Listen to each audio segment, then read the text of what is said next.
Hello there, welcome back to our tutorial classes on YouTube brought to you by the O3 Schools JAMB app.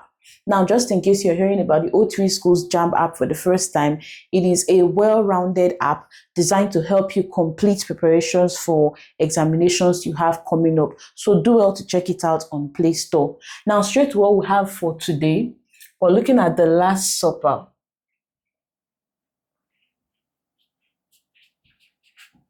In Matthew chapter 26, Mark chapter 14, Luke chapter 22, and John chapter 13.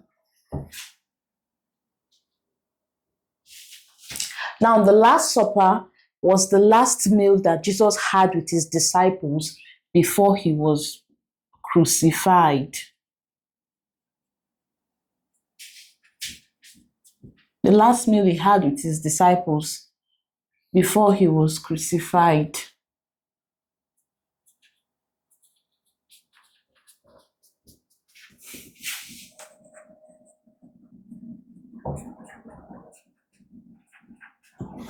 The Last Supper was the last meal that Jesus had with his 12 disciples before he was crucified, and it took place during the feast of Passover.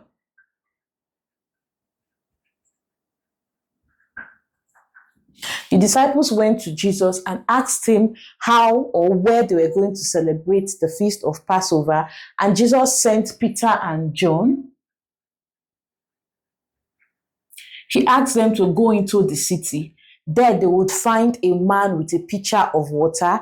They would follow the man to whatever house he entered and say to the master of the house, "The teacher says to you, where is the guest room that I may celebrate the Passover with my disciples?" And then they will be shown a large upper room which they would prepare for the Passover. Peter and John went, and it happened exactly as Jesus said it would, and they prepared the upper room shown to them for the Passover. Now, when the hour had come, Jesus sat down with his disciples at the table to celebrate the feast of Passover, and he told them that he desired to eat with them before he would suffer, because he will not be able to do so again until it was fulfilled in the kingdom of God.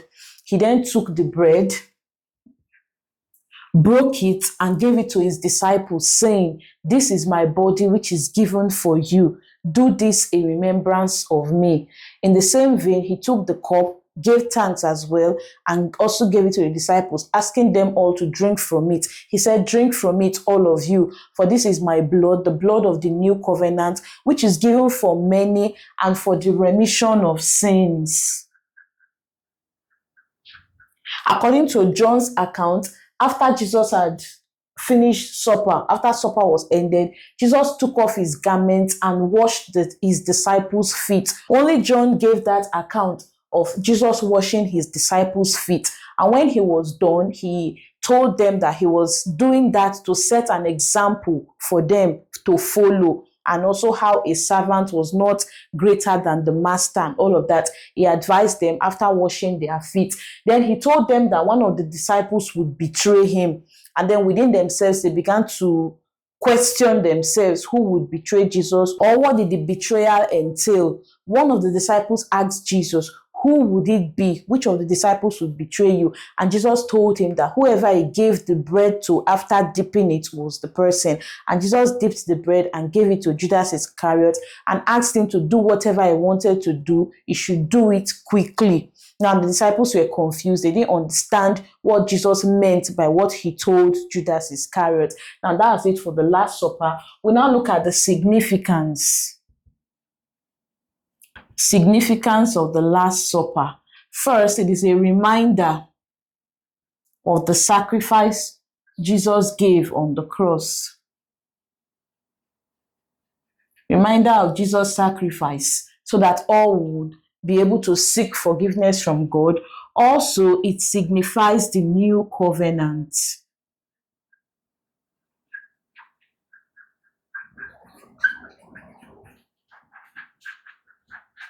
So these are the significance of the Last Supper Jesus had with his disciples before he was crucified and he left the earth. First, it serves as a reminder of his sacrifice on the cross, so that all will be able to ask God for forgiveness directly. And then it signifies the new covenant, which is Jesus's blood, which he told his disciples when he gave them the wine, that was his blood and the blood of the new covenant. Now let's attempt some questions together on this topic that I pulled out from the O3 Schools JAMB app. Here's a question. In Luke, at the Last Supper, Jesus revealed his A, resurrection, B, imminent suffering, C, love for his disciples, D, ascension. He revealed his imminent sufferings. B, he said he desired to eat with them before he suffered. Which gospel includes the account of Jesus washing the disciples' feet during the Last Supper? A, Matthew, B, Mark, C, Luke, D, John. The Gospel of John included Jesus washing his disciples' feet when supper was ended. The significance of the Last Supper is evident in all but one of the following. A, prediction of the suffering and death of Jesus. B, the prophecy of Peter's denial of Jesus. C, the revelation of Judas's betrayal. D, re-establishment of the Lord's covenant with his children. B, the prophecy of Peter's denial with Jesus. It has nothing to do with the significance of the Last Supper. According to Luke, the Last Supper took place A, on Mount Olive, B, in Jerusalem, C, in Jordan, D, in Bethlehem. It took place in Jerusalem. So check out the O3 Schools JAMB app on Play Store, download, and you can have access to all the features that the app has to offer in helping you make adequate preparations for your exams. Also, don't forget to like this video, comment if you have questions, and subscribe to the channel if you are yet to.